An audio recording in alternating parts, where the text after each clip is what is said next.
Let's get some thoughts now from syndicated columnist Charles Krauthammer. He joins us tonight from Washington.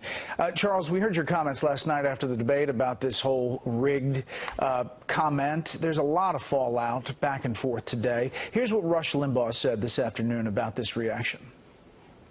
There isn't anybody who really thinks Donald Trump doesn't respect the traditions of America or American elections.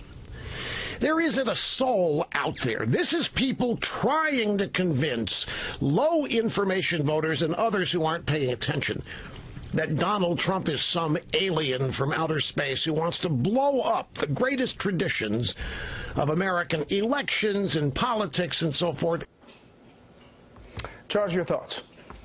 Well, if he just said, I'll wait till election night before deciding if the election is a legitimate one, that would be one thing.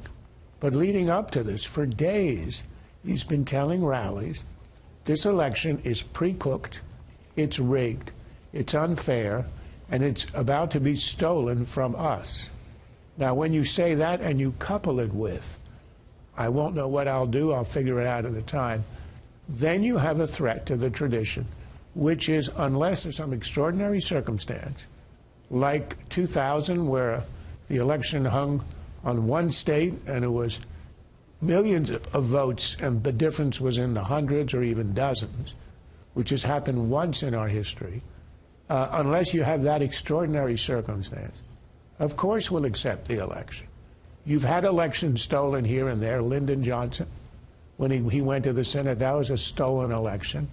There's still questions about the Nixon loss in 1960, stealing Texas and Chicago.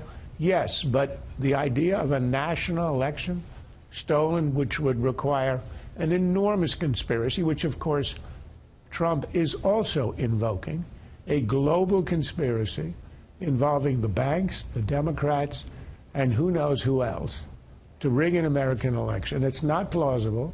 He has not presented any facts, and he is shaking a fundamental principle of our democracy, which is the peaceful transition, which requires the open recognition of the legitimacy of an election by the loser.